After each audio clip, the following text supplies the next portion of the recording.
Guitar Picks with Ron Harvey. Charlie Patton, the Mississippi Bogeyville Blues. Charlie Patton, definitely the king of the Delta blues in my mind, and that was something that's come about, I guess, in the last 10 or 15 years. It's really become to light that he was the architect, if there was an architect, of that whole sound. And that sound kind of came from the plantations in the Delta area. He actually lived on a farm called Dockery's Farm, which was a plantation that had a real good reputation of treating their workers very well for the time, and also letting them go ahead and entertain and have, their get-togethers and, parties and whatnot. And Charlie Patton was as big a deal in that time as anybody in his local area, and one of the first ones to really record. And he had a vast repertoire. It's definitely an old-time sound. It does take some getting used to. It's kind of like, I liken it to coffee. When I first heard Charlie Patton, I didn't really like what I heard, the real gravelly voice and the scratchy records. But in time, I've grown to really appreciate it as being probably the essence of it. That is about as rootsy as I get, that's for sure. And his music is definitely archetype for a lot of different kind of artists of the Mississippi Delta style. Charlie Patton is hard for me to mimic. I can do some more other styles, but I can kind of give a little bit of, it's not, again, not this song, but it's sort of the simplicity of that Delta style.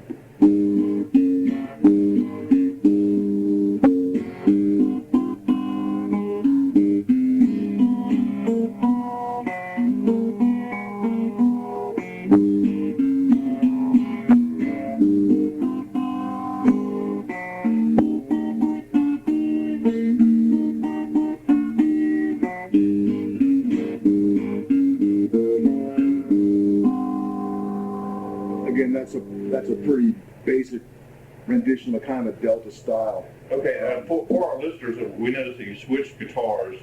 Would you take a minute to be able to tell us the differences between the two? Sure. Both the guitars that I'm playing during this are vintage instruments from the period. The one I just played is a Kalamazoo K14, small body guitar. It was made by the Gibson Company. It was their budget line brand. The other guitar that I'm playing today is a Gibson L1, which is my pride and joy, actually. That's the guitar that I play the most and the one that I like the best.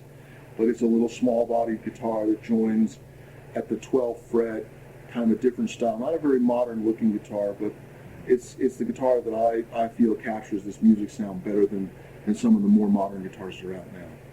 Now, the early bluesmen, how much would they spend on a guitar when they were starting out?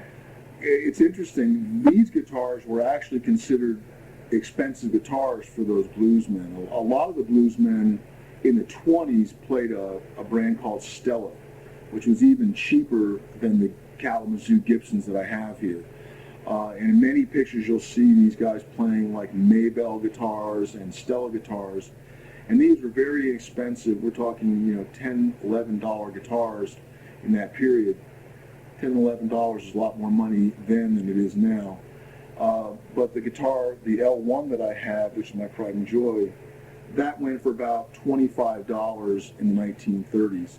And that was a little out of the range for some of the early artists. Now, when you get into the later artists, the Robert Johnsons, the Lonnie Johnsons, they would play some of the Gibson guitars and others.